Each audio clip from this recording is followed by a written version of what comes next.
ええ、最近使えるように。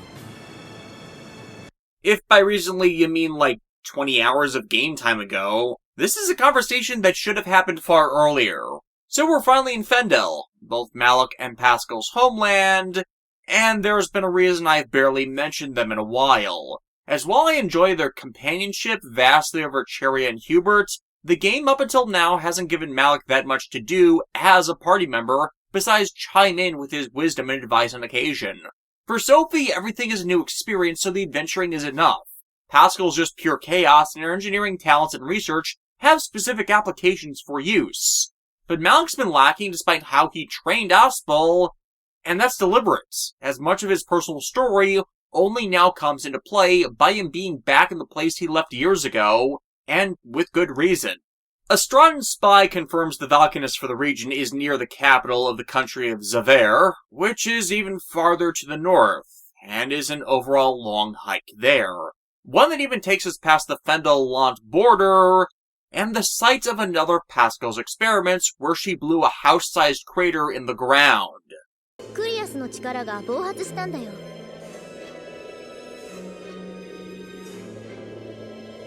そんなことがあるのか。あるんだね。フェンデルのクリアスは性質が厄介でね。扱いはなかなか難しいんだよ。Well, yeah, that's the nature of fire. It's a combustion reaction controlled only by the amount of material it can burn at a time and the rate it consumes it. And yes, that's a plot point. That explosion was caused by Pascal detonating the smallest fire eleth crystal she could find. But yeah, remember what I've said all game about Austin screwing over Fendel? This is the southernmost town, Velenik, and just look at what a sorry state it's in. And it's all because without fire eleth, all commercial industry in the country has largely gone dead, which would include construction services to even build or repair the ramshackle buildings we see. Now imagine this going on for 20 years since the border closure, which was the point where the fireless supply hit critical levels and the mass conservation of it began by their governments. And you can see how the common man has suffered as consequence. Children's sole task during the day is to see if they can't find even the smallest of eleth crystals in the grounds around their homes just to cook their evening meals. Now Malik tries to frame this as a societal issue, the oligarchs of the country taking all of the eleth resources for themselves to have Fendel be allegorical to Russia. But this is again the consequence of it not being public knowledge that their Valkanist is just straight up broken. Malik thinks only the upper crust have the wealth of it, but that is a lie, and they're suffering hyper-shortage conservation as well. The only place that has a wealth of it is a research installation focused on fixing the Valkanists, with the rest focused into military technology. Yeah, those guns from earlier, I said they're based on Pascal's research on drawing the maximum amount of energy out of a crystal, and the eleth crystals used in those are the size of a pea, so it's not a wasteful amount. Hell, the crew here regularly has eleth-enhanced weapons and gear that have more total eleth in them than the guns use, which just gets discarded when we find something better. Which is a part of the problem. Perception is one thing, reality is another. But this first town certainly does its job in showcasing and reinforcing everything I've said about them. They're desperate.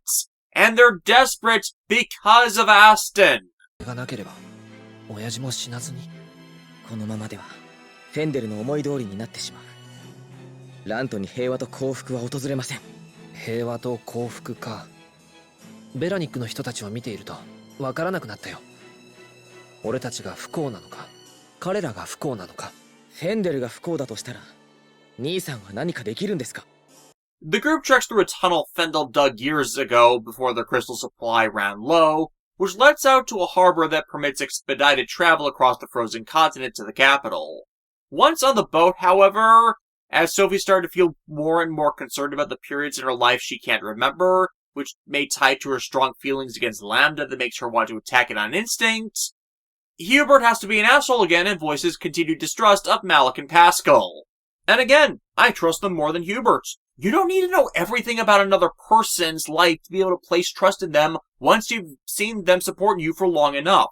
Yeah, there's spy and sleeper agents and true villains that revel in that backstab, but Pascal's been presented as the wrong type of crazed genius to be able to pull off that kind of long con. As for Malik, he's been at Aspel's mercy several times and promised to pay Aspel back for his faith in him. I doubt that even if Malik was a double agent, that he'd deliberately betray Aspel, as even when they were on opposite sides during the Windor Civil War, they still respected each other. For that to be a lie, regardless of what I know coming up, is outright ludicrous. For the only one who has done anything even remotely treacherous of this entire group is Hubert. So shut the fuck up and let the actual adults handle the diplomatic matters you show no competence at. よくわからない人嫌いなのヒューバート。ええ、嫌いです。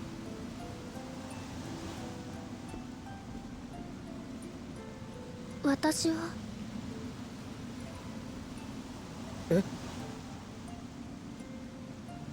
私自分のことよくわからない。私のことも嫌い。And with that, we reach the capital. And I'm Javert. Do not forget my name.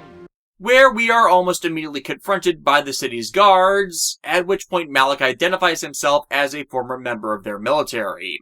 As I explained much earlier, Malik quit their forces years previously when the leader of Fendel's daughter died, but his old credentials are still valid to many because of the nature of the incidents, even though he was publicly declared dead. And with so much suffering in the country, which constantly feels like it's being haunted by things it's been unable to change, who could really blame them? This once again exampled by a side quest, where this kid in a lonely home named Laura, you can cheer up by giving her stuffed animals from all around the world, as long as you've been remembering to collect them.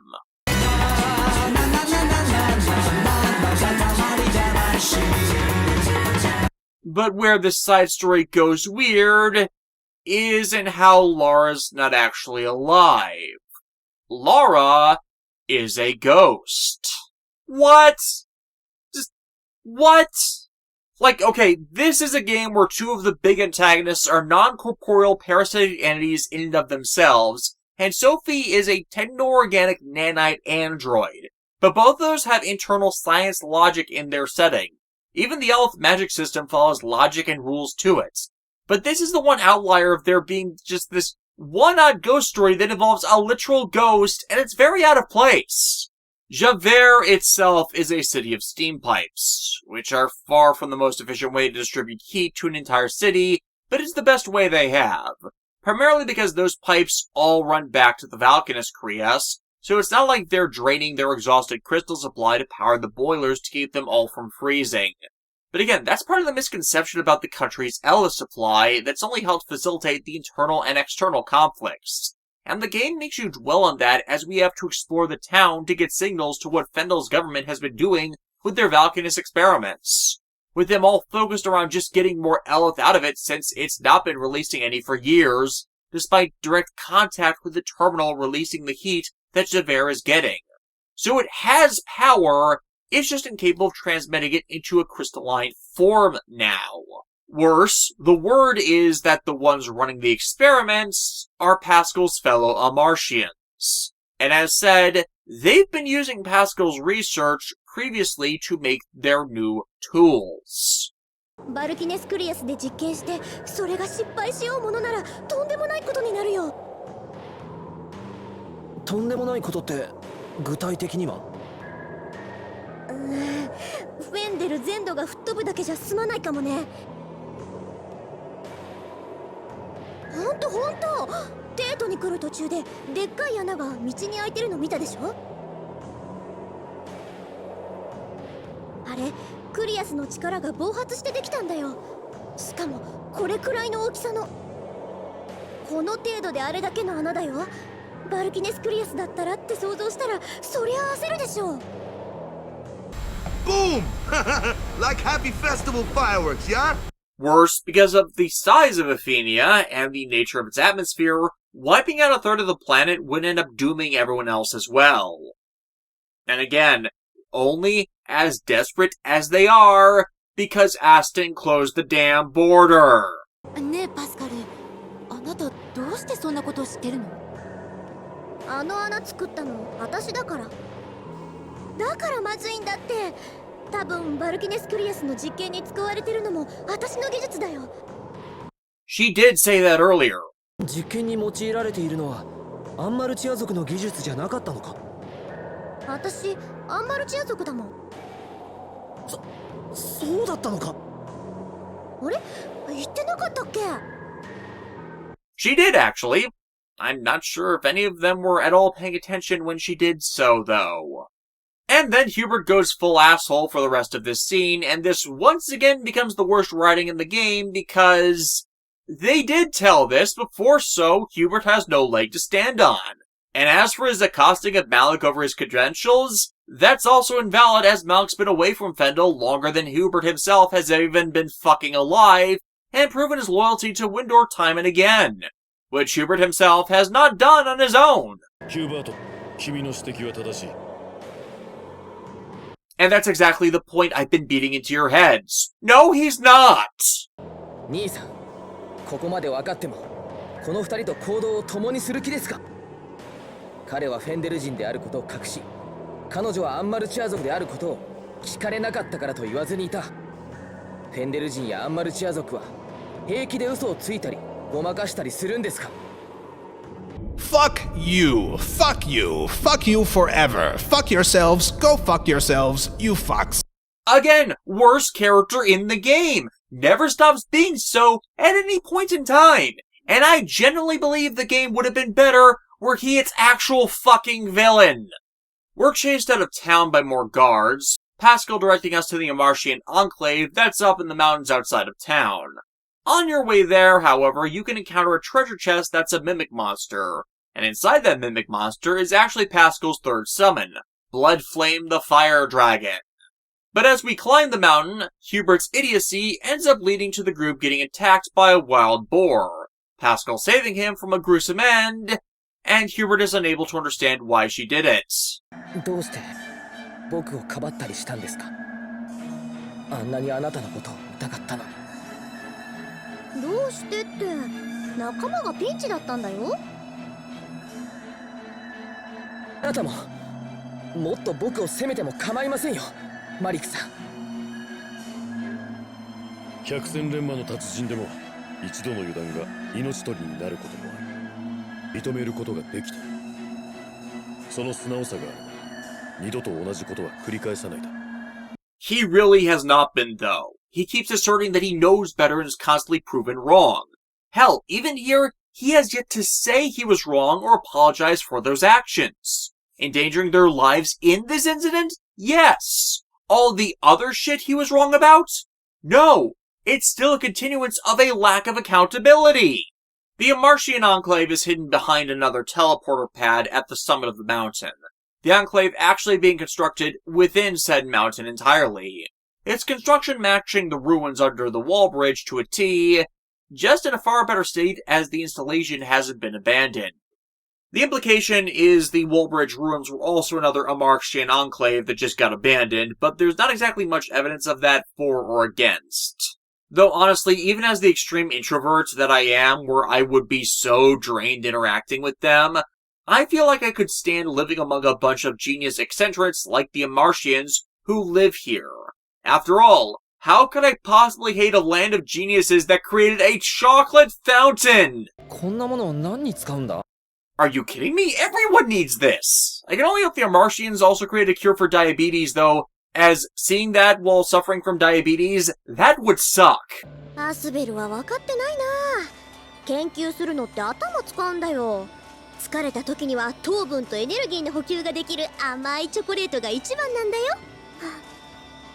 すごく甘い。元気出た。ダメよソフィー、お腹壊すわよ。でもすごく甘い。シェリアも舐めてみたら？そうなの？じゃあ少しだけ。疲れたらチョコレートか。俺も少しだけ。さ、一応直接手を突っ込むの禁止になってるんだけどさ。あ、ごめん。パスカルに常識を指摘された。 There's also ice block puzzles here, which lets you get items from the minigame provider. And I really like doing these ones, as solving them makes me feel really smart with how they're all played out. It's a bit like playing billiards, albeit in a reverse way as you're trying to get all the blocks in the center of the platform, and the angles which the blocks move are far more predictable. Anyways, we reach Pascal's house, and we learn the absolute, horrible, unforgiving, evil truth! 私の部屋が片付いてる。 Again, same actress as Rin Tosaka. So I've got this mental picture in my head now of a Face Day Night timeline where neat freak Shiro Amiya has to deal with a Rin with Pascal's personality and freaking out because of it. Kinda like to see that happen in somebody's fanfic or something. The bigger issue, however, is someone has raided all of Pascal's research notes and papers, including the stuff Pascal had explicitly abandoned work on, such as her Elith combustion experiments, which she last worked on 3 years ago when she created that creator back by Lant. Now, I could be a bit wrong on the timing on this one, but the way I read the events is that Pascal detonated that Elith crystal down near the Windor border, saw how destructive it was, and abandoned that research due to the danger that would entail to everyone if it were handled wrong, and then started her worldwide wanderings to continue researching other things for that interim 3-year period. So never went back nor told anyone back home that might find her unfinished work that such was very, very bad to continue to investigate. Her incomplete research notes being what was taken, and why we're at a crisis point with the planet about to be destroyed by the Magitech equivalent of a nuke. What makes this different, however, is, well, this is the consequence of the envy of the sister. For Pascal's sister, Fourier, is the one who took her notes and is the head researcher for Fendel. Fourier is also the scientist that is behind all the military tech advancements Fendel has been utilizing, including the tanks that almost killed half the main cast earlier in the game. After all, it'd have really helped the people of their nation if they could actually get the Elith they need to, live without being ridiculously efficient with nearly no resources. Granted, we don't learn that immediately. It first requires us to meet the overseer of the Martians, who is less a straight-up leader of their people, and more of an administrator of their archive of knowledge where all the information of the past and their people's current research is stored. And Pascal has never, not once, gotten permission to access the archive, which really should have let them know up front if something they're trying to do has been done before or is dangerous to do. Hell, since the Martians originally terraformed Affinia to start with, that archive should have the information needed to fix the broken parts of the Fendel Valkanists, and not just do a patch fix like Pascal did to Stratton's. Granted, due to the rules of lost understanding of knowledge in such a setting, you could wiggle around them just not knowing enough of the science even when it's right in front of them to do a proper systemic fix for such an artifact. But those archives have to have more information than what they've been working from to allow them to know what might be a bad idea. So, hey, tell them what's going on, crack it open, and let's see what knowledge can be used to save the day. フェンデル政府のやることにアンマルチャ族が直接口を挟む権利はないそうです。 Oh, come on! Why is everyone in this game selectively stupid? Instead, we need to find Fourier in her lab, which is back the other way in the fork in the road from Zavere to the Enclave. Fourier's lab is one gigantic time sink. It's a dungeon for the sake of adding another dungeon to pad out the story. The best it serves is for the purpose of exploring Fourier's character and her envy towards Pascal. Pascal is the younger of the two sisters, and one always taken care of by Fourier. But Pascal is clearly the vastly more intelligent one of the two, with her eccentricities disguising how smart she actually is, as she doesn't draw deliberate attention to it herself. Also known as the better characterization of how to handle a genius character, as I generally hate the writing trope of geniuses being treated as disgusting or malicious, incapable of talking like a person, or suffering from the ego triumphant. Like, give us more Bakaru Banzais or something. But being constantly outdone by a younger woman who constantly forgot to bathe, and whose random musings could prove themselves consistently revolutionary, while she seems to act comparatively like an idiot thanks to her personality, and Fourier developed a complex around her needing to outdo her younger sister's genius. And from all presented evidence, Fourier's been cutting corners. Like, just from the volatile crystal detonation research, Pascal got away from where anyone lived, tested it on the smallest crystal she could, and she still created a crater large enough to fit a house in it. The fact that there seems to have been no evidence of trials that would show the same danger to Fourier, in my biased opinion, exonerates Pascal from responsibility for this sequence of events. Yeah, she should have gone home to formally shelve her research, but how is she supposed to know her sister would steal it and not proof it correctly to find the inherent flaw in it? After all, she's supposed to be the sane one of the two. But for Fourier, she just doesn't know when to stop. The lab, as a result, is full of their research failures. Of note being a completely defective Eleth recharging device that could take in ambient Eleth to recharge Eleth crystals, making it so the populace wouldn't need the Valkanus for Eleth. And it doesn't work. Hell, even the tech she's put out there for Fendel to use has been a repurposing of failed projects. Oh, before people would ask, no, this facility was not something that Fendel invested their resources in to build. Fourier's lab is a repurposed Amartian facility that's been there forever. I say that because the current Ephemian peoples don't have the collective know-how to build it on their own, and the games later use reskins of that same lab map for installations on Fodra when we go there later, meaning we've once again got that narrative problem that Fendel is said to hoard their resources, but from all presented evidence, they've got nothing to hoard, and what little they have is spent trying to secure enough to actually be able to do more than survive. But most evidentiary of all of this is when they find Fourier in her lab and defeat her latest, greatest experiment, which we killed in literally 20 seconds, and Pascal explains the whole situation to her and how dangerous it is, complete with demonstration of why the extraction method she stole is so dangerous. そうそうちょうどこんくらいちょっとこれ貸してね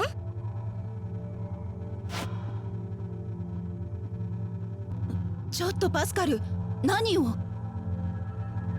みんな離れて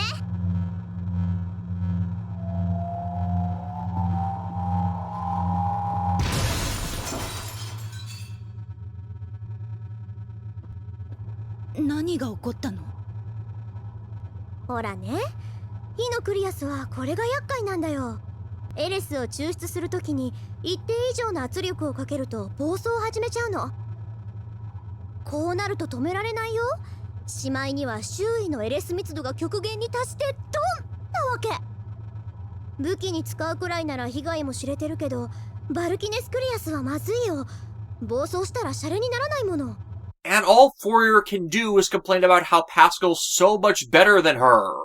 When quite frankly, Fourier is the one that doesn't seem to be following any form of scientific method, as part of scientifically testing something is to also find the stress point, the situations by which a planned experimental process will break down and cause problems, so as to avoid them.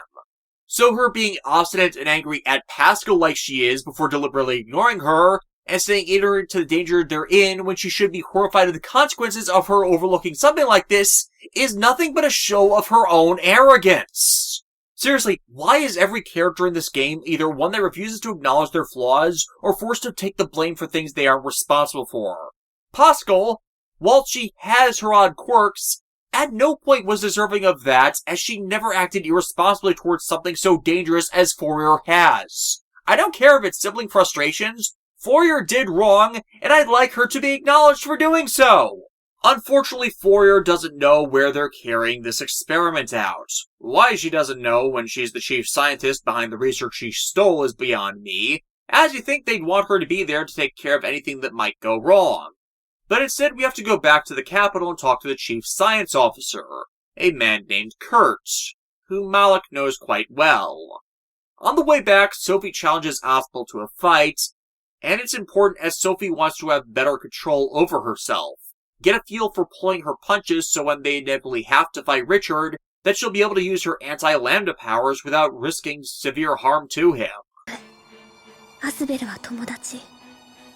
友達は消してしまいたいと思わない。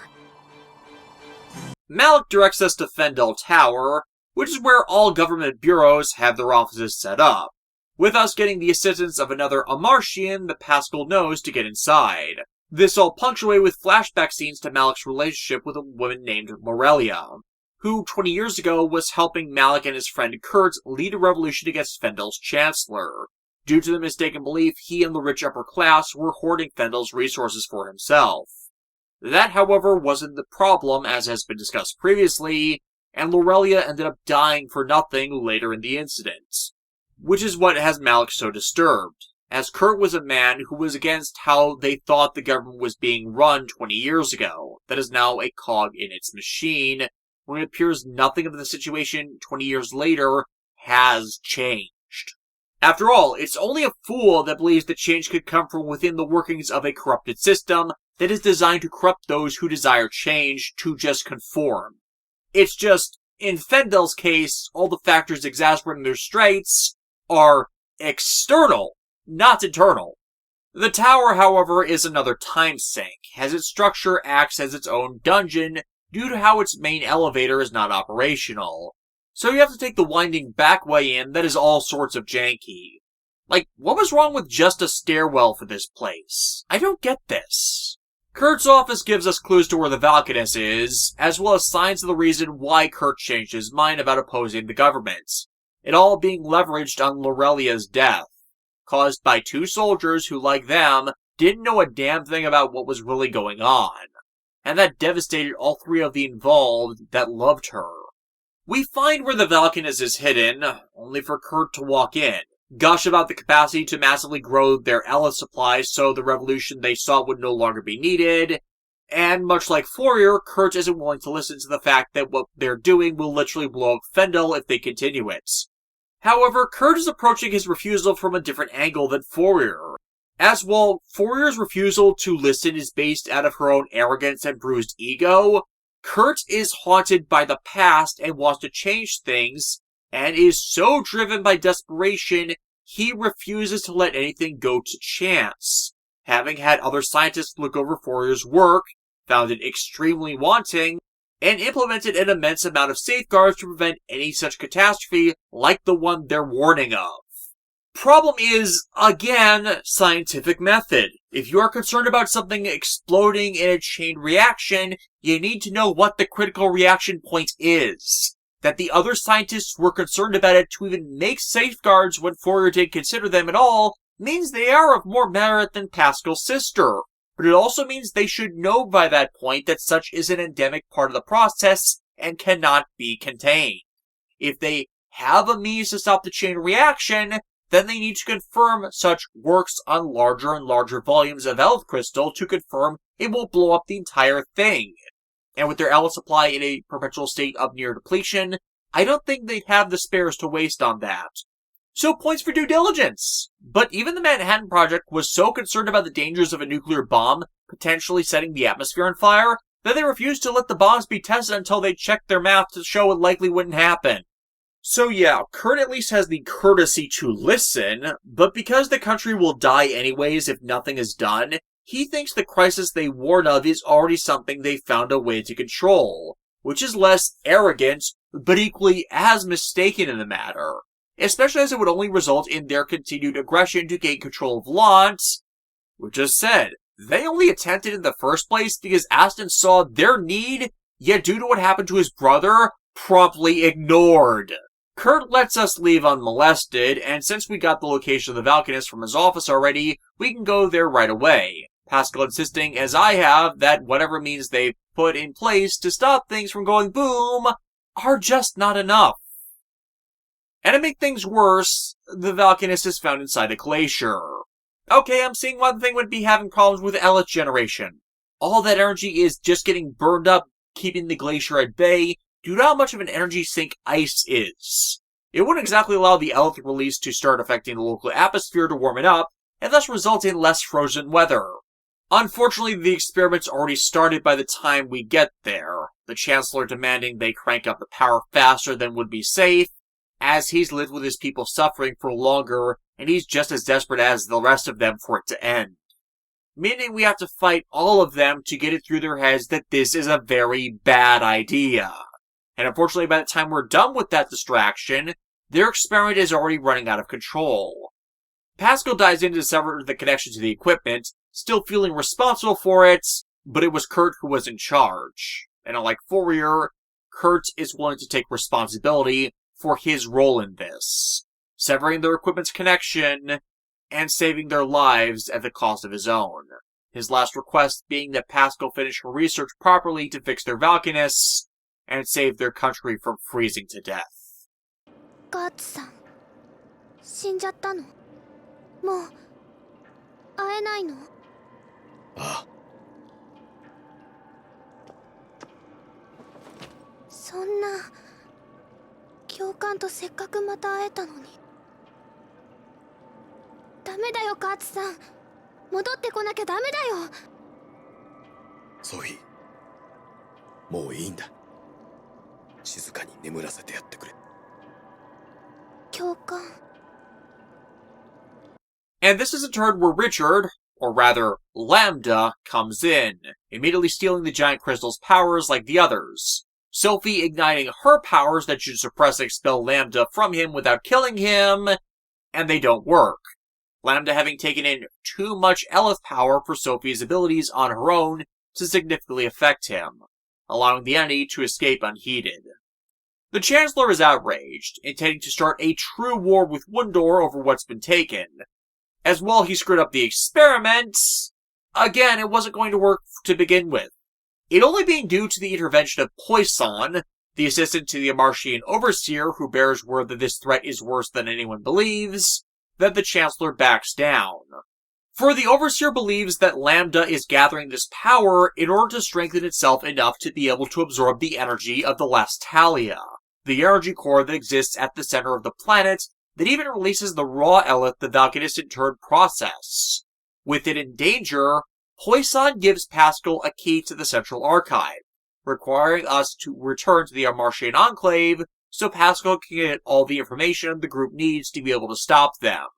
But unfortunately, we have a complication. Kurt's death because of the Chancellor's recklessness has Malik's priorities a bit out of whack. Kurt also having entrusted the continuance of the revolution against the Chancellor to him, even though, as said, he is not the central cause of their problems, but Fendel's own scapegoat over it.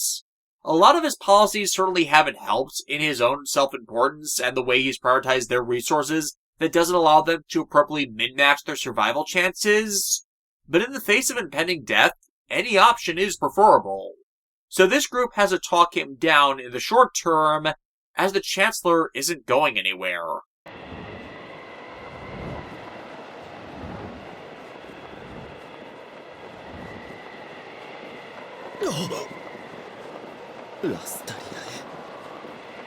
Lestalia へ向かわなくては。そうすれば叶うんだろう。僕らの望みが。僕らだけがこの星を救えるんだ。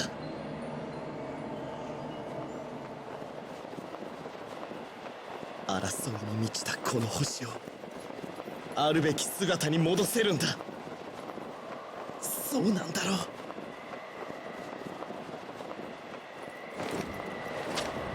The archives reveal much of what I've said already to them, about the core of the planet being artificial, and that's where Elith comes from. And also that Lambda has tried this once before a few centuries ago. In fact, when Lambda last tried this Elith absorption, that is when Fendel's Valkinus began to malfunction, before outright breaking more recently. The same happened to the one in Strata. Windor's was the only one that was previously untouched. Why?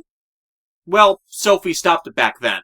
プロトスヘイスが食い止めた的な記述がちょこちょこ出てきたよ。Though how Lambda got into the catacombs under Barona Castle is a good question that I don't remember if it's ever answered, or what Lambda spent the centuries doing while Sophie regenerated on the Lant Hill as well, for that matter. As I seriously doubt Richard's possession started there, as opposed to that encounter down in the catacombs. Fortunately, there's only so many entrances on the surface down to the Lostalia, with the closest one being the World's Eye, on an island not far from the Warrior's Roost, which serves as our next story destination, with the local ship captain already given the all-clear to ferry us there. Sophie and Aspel have a heart-to-heart on the way. Sophie concerned that if she doesn't go all out to stop Richard, the rest of them may end up dying if he's allowed to succeed in his goal. And worse, she's concerned about losing them if she accidentally ends up killing him. Aspel reassures her that that won't happen, as long as she lets them help shoulder what she believes is her own burden as the one with the power that repels Lambda. The World's Eye is shown to be a former Amarican colony that was abandoned because I have no idea. But we're not given that much time to explore before Richard arrives, his body literally tearing itself apart from all the Elith Lambda's trying to hold inside of it, making it an easy loss for him when he draws the group into a fight, momentarily causing Lambda to lose control of him, revealing how terrified Richard is of what's happening to him. Aspel and Sophie try to comfort him, bring him back to himself, free him of the fear of everything Lambda's inflicted him with. But Lambda's fear is stronger. Quiero.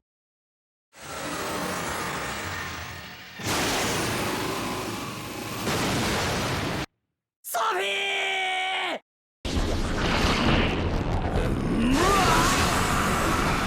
みんな逃げろ。ソフィー兄さん急げ